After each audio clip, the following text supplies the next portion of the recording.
പ്രിയ സജ്ജനങ്ങളെ, സദനമസ്കാരം. ഭഗവത്ഗീതയിലെ 6-ാമത്തെ അധ്യായമായ ധ്യാനയോഗത്തിലെ 20-ാമത്തെ ശ്ലോകത്തെക്കുറിച്ചാണ് നമുക്കിന്ന് ചിന്തിക്കേണ്ടത്. യത്രോ പരമതേ ചിത്തം നിരുദ്ധം യോഗസേവയാ യത്ര ചൈവാത്മനാത്മാനം പശ്യന്നാത്മനി തുഷ്യതി. യത്രോ പരമതേ ചിത്തം നിരുദ്ധം യോഗസേവയാ യത്ര ചൈവാത്മനാത്മാനം പശ്യന്നാത്മനി തുഷ്യതി. വാക്കുകളുടെ അർത്ഥം: യത്ര എവിടെ, ഏതവസ്ഥയിൽ, യോഗസേവയാ യോഗസേവ കൊണ്ട്, നിരുദ്ധം നിരുദ്ധമായ, ചിത്തം ചിത്തത്തെ അന്ധകരണം, ഉപരമത്തെ ഉപരമിക്കുന്നുവോ, യത്ര ച എവിടെ, ഏതവസ്ഥയിൽ, ആത്മനി തന്നിൽ ആത്മാവിൽ, ഏവ തന്നെ, ആത്മനാം തന്നാൽ ആത്മാവിനാൽ, ആത്മാനം തന്നെ, പശ്യൻ കാണുന്നവൻ, തുഷ്യതി സന്തോഷിക്കുന്നു. സജ്ജനങ്ങളെ, ഈ അധ്യായത്തിലെ 20 മുതൽ 23 വരെയുള്ള ശ്ലോകങ്ങൾ ഒന്നിച്ചു പഠിക്കേണ്ടതാണ്. അതാണ് ഭഗവാൻ ഒരു വലിയ ആശയത്തെ നമ്മുടെ മുന്നിൽ വെക്കുന്നത്.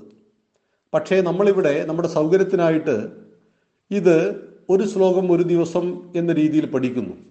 ഇതിൻ്റെ അർത്ഥം മൊത്തത്തിൽ ഇങ്ങനെയാണ്: യോഗസേവ കൊണ്ട് നിരുദ്ധമായ ചിത്തം എപ്പോഴാണോ പൂർണ്ണമായും ഉപരമിക്കുന്നത്, തന്നാൽ തന്നെ ദർശിച്ച് ആനന്ദിക്കുന്നത് എപ്പോഴാണോ, യാതൊരു സുഖമാണോ ഇന്ദ്രിയാതീതവും ബുദ്ധിഗ്രാഹ്യവും ആത്യന്തികവുമായത് അതിനെ അറിയപ്പെടുന്നത് എപ്പോഴാണോ ആത്മസ്ഥിതനായ യോഗി തത്വത്തിൽ നിന്ന് വിചലിക്കാതിരിക്കുന്നത്, യാതൊന്നിനെ ലഭിച്ചാൽ പിന്നെ മറ്റൊരു ലാഭത്തെയും അതിനേക്കാൾ അധികമായി വിചാരിക്കുന്നില്ലയോ, യാതൊന്നിൽ സ്ഥിതനായതിൽ പിന്നെ വർദ്ധിച്ച ദുഃഖത്താൽ പോലും ഇളക്കപ്പെടുന്നില്ലയോ, ആ ദുഃഖ സംയോഗ വിയോഗത്തെ യോഗമെന്ന് പേരുള്ളതായി നീ അറിയൂ.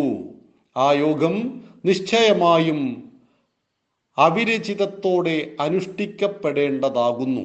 ഇതാണ് ഈ 4 ശ്ലോകങ്ങളുടെ അർത്ഥം. അതായത് 20, 21, 22, 23. ഈ 4 ശ്ലോകങ്ങളിൽ 1-ാമത്തെ ശ്ലോകത്തെക്കുറിച്ചാണ് നമുക്ക് ഇന്ന് ചിന്തിക്കേണ്ടത്. 20-ാമത്തെ ശ്ലോകം, അതാണ് ചിന്തിക്കേണ്ടത്. ഭഗവാൻ പറയുകയാണ്, ഏതവസ്ഥയിൽ ചിത്തം ഉള്ള്, ഏതവസ്ഥയിൽ ആത്മാവിനെ ആത്മാവിനാൽ അറിയപ്പെടുന്നു. അതായത് ഞാൻ ഈ ശരീരമല്ല ആത്മാവാണെന്നറിയുകയും ആത്മാവിനെ തിരിച്ചറിഞ്ഞ യോഗി ആത്മസാക്ഷാത്കാരത്തിൽ ഊന്നി അദ്ദേഹത്തിൻ്റെ ജീവിതം മുന്നോട്ട് പോകുമ്പോൾ അദ്ദേഹം അനുഭവിക്കുന്നതാണ് ആത്മനിർവൃതി എന്ന് പറയുന്നത്. ആത്മാവിൻ്റെ നിർവൃതി, അതായത്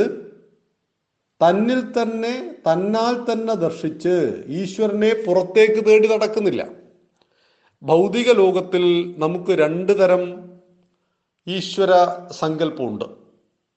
ഈശ്വര സങ്കല്പം എന്ന വാക്കാണോ ദൈവസങ്കല്പം എന്ന വാക്കാണോ, അത് രണ്ടും നമ്മുടെ പഠിതാക്കൾക്ക് ഉപയോഗിക്കാം. മുമ്പ് നമ്മൾ സൂചിപ്പിച്ചതാണ് ദ്വൈതവാദവും അദ്വൈതവാദവും. പരമാർത്ഥ തലത്തിൽ അദ്വൈതവാദമാണ് ശരി. ദ്വൈതം 2: സൃഷ്ടി വേറെ, സൃഷ്ടാവ് വേറെ.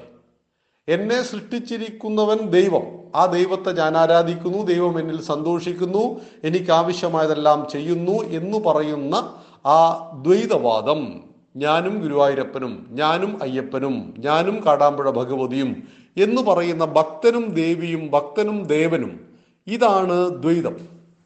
അദ്വൈതം, ഭക്തനും ഞാനും ദേവനും സർവചരാചരങ്ങളെയും സൃഷ്ടിച്ചിരിക്കുന്ന ചൈതന്യം ഒന്നാണ്, ഈശ്വരൻ. സർവചരാചരങ്ങളിലും വസിക്കുന്നവൻ ഈശ്വരനാണ്, സർവചരാചരങ്ങളും ഈശ്വരനാണ്. എന്നിൽ നിന്നും അന്യമായി എനിക്ക് മറ്റൊന്നില്ല. ആ തലത്തിൽ എത്തിയവർക്കുള്ളതാണ് അദ്വൈതം. അദ്വൈതം എന്ന വാക്ക് പറയുവാനും തത്വമസി എന്ന വാക്ക് പറയുവാനും അഹം ബ്രഹ്മാസ്മി എന്ന് പറയുവാനും മലയാളം അറിയുന്ന ആർക്കും പറ്റും. ഈ വാക്കുകളൊക്കെ മലയാളത്തിൽ എഴുതിയാലും വായിക്കാം. അത് ആ വാക്കുകൾ പഠിച്ചു എന്നതല്ല അതിൻ്റെ അർത്ഥം. ആ ഒരു തലത്തിലേക്ക് നമ്മുടെ ചിന്ത കൊണ്ടും കർമ്മം കൊണ്ടും എത്തിയോ എന്നുള്ളതാണ്. അങ്ങനെ എത്തിത്തീരുന്ന ഒരു യോഗിയെ സംബന്ധിച്ച് അദ്ദേഹം എന്തു ചെയ്യുന്നു? തന്നിൽ തന്നെ തന്നെത്താൻ തന്നെ ദർശിച്ചാനന്ദിക്കുന്നു. അതാണ് ഞാൻ ആത്മാവാണെന്നറിഞ്ഞ് എനിക്ക് മറ്റൊന്നും തേടി നടക്കേണ്ടതില്ലെന്ന് മനസ്സിലാക്കി ഈശ്വരൻ എൻ്റെ ഉള്ളിൽ തന്നെയുണ്ടെന്നറിഞ്ഞ് തന്നെ ആരാധിച്ചുകൊണ്ട് ഈശ്വരനെ ആരാധിക്കുന്ന അഥവാ സകല ആരാധനകളെയും ഉപേക്ഷിച്ചുകൊണ്ട് ആനന്ദത്തിൽ അധിവസിക്കുന്ന അവസ്ഥയാണ് യോഗി. ഇവിടെ ഭാരതീയ ധർമ്മശാസ്ത്രത്തിൻ്റെ പൊരുൾ, അടിസ്ഥാന തത്വം ഉള്ളിലേക്ക് നോക്കലാണ്. പുറത്തേക്ക് നോക്കലാണ് മതങ്ങൾ. മരിച്ചാൽ എനിക്കെന്ത് കിട്ടും? അവിടെ എത്ര ഹൂറിമാരുണ്ടാവും? ആ സ്വർഗത്തിൽ എന്തെല്ലാം സുഖങ്ങളുണ്ടാവും?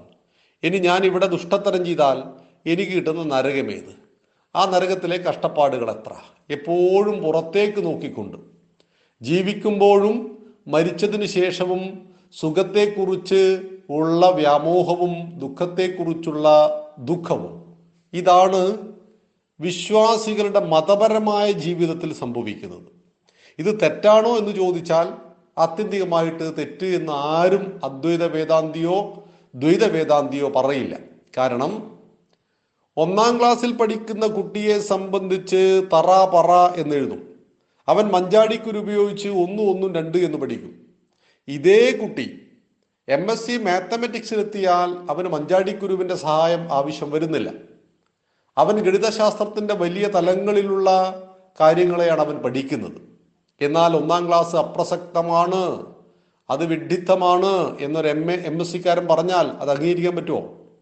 1ാം ക്ലാസ് ഉള്ളത് കൊണ്ടാണ് 2ാം ക്ലാസ് ഉണ്ടാവുന്നത്, ഇതുകൊണ്ടാണ് 10ാം ക്ലാസ് ഉണ്ടാവുന്നത്, ഇതുകൊണ്ടാണ് MA ഉണ്ടാവുന്നത്. ഓരോ വ്യക്തിക്കും അവനവന്റെ തലത്തിൽ ആരാധിക്കുവാനും അവിടുന്ന് ഉയർന്നുയർന്നു വരുവാനുമുള്ള സാധ്യത ഹിന്ദുധർമ്മത്തിലേ ഉള്ളൂ. മതങ്ങളിൽ ഇത് കാണില്ല.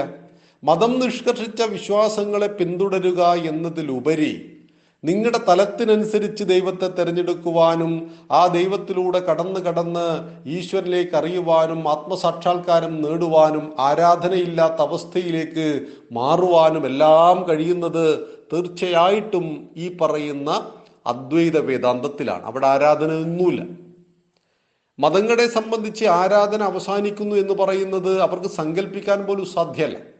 ദൈവത്തിന് രൂപമില്ല, ഭാവമില്ല എന്ന് പറയുമ്പോഴും ആ ദൈവത്തെ നിരന്തരം നമ്മൾ ആരാധിച്ചു കൊണ്ടിരിക്കണം, അവനെ പ്രാർത്ഥിച്ചു കൊണ്ടിരിക്കണം എന്ന് പറയുന്നതാണ് മതത്തിൻ്റെ സങ്കല്പം. ഇവിടെയാണ് ഭാരതീയ ധർമ്മശാസ്ത്രത്തിൻ്റെ പരമമായ തലമാണ് തന്നിൽ തന്നെ തന്നെ കാണുക. ആത്മാവ് ഞാനാണ് എങ്കിൽ ഈ പ്രപഞ്ചത്തിൻ്റെ ആത്മാവിൽ നിന്ന് അല്പം ജീവന്റെ ആത്മാവാണ് ഞാൻ. പ്രപഞ്ചാത്മാവ് ഈശ്വരൻ, ആ ഈശ്വരന്റെ അംശാത്മാവ് ഞാൻ. ആ ഞാനിൽ കുടികൊള്ളുന്നതും ഈശ്വരനിൽ കുടികൊള്ളുന്നതും ഒരേ ചൈതന്യമാണ്. പഴുതാരയിലും പാമ്പിലും കീരിയിലും ചൊറിപ്പുഴുവിലും കുയ്യാനയിലും എന്നിലും നിന്നിലും സർവചരാചരങ്ങളിലും കുടികൊള്ളുന്ന, മണ്ണിലും വിണ്ണിലും തൂണിലും തുരുമ്പിലും കുടികൊള്ളുന്ന, അമീബ മുതൽ നീലത്തിമിംഗലം വരെയുള്ള സകല ജീവജാലങ്ങളിലും കുടികൊള്ളുന്ന ഈശ്വരൻ രണ്ടല്ല, അതൊന്നാണ്. രണ്ടില്ലാത്ത ഒന്ന്, ഏകമേവ അദ്വിതീയം ബ്രഹ്മ. ആ ബ്രഹ്മത്തെ, ഈശ്വരനെ എൻ്റെ ഉള്ളിൽ തന്നെയുണ്ട്. അത് ഞാൻ തന്നെയാണ്. എന്നെ ഞാനായറിഞ്ഞ് എന്നിലേക്ക് നോക്കി അതിൽ ആനന്ദിക്കുന്നു എന്ന് 20ാമത്തെ ശ്ലോകം പഠിപ്പിക്കുന്നു. ഇത് തുടർച്ചയായി പഠിക്കുമ്പോഴാണ് അതിൻ്റെ അർത്ഥം പൂർണ്ണമാകുന്നത്. പക്ഷേ നമ്മുടെ സമയപരിമിതി മൂലം 21ാമത്തെ ശ്ലോകം നമുക്ക് നാളെ ചിന്തിക്കേണ്ടതാണ്. അങ്ങനെ ചിന്തിച്ചു കഴിയുമ്പോൾ ആത്യന്തികമായൊരു യോഗി ആരാണെന്ന് 20 മുതൽ 23 വരെയുള്ള ശ്ലോകങ്ങളിൽ ഭഗവാൻ പറയുന്നു. നമുക്കതിനെക്കുറിച്ച് വരുന്ന ക്ലാസ്സുകളിൽ വിസ്തരിക്കാം. നന്ദി, നമസ്കാരം. വന്ദേ മാതരം.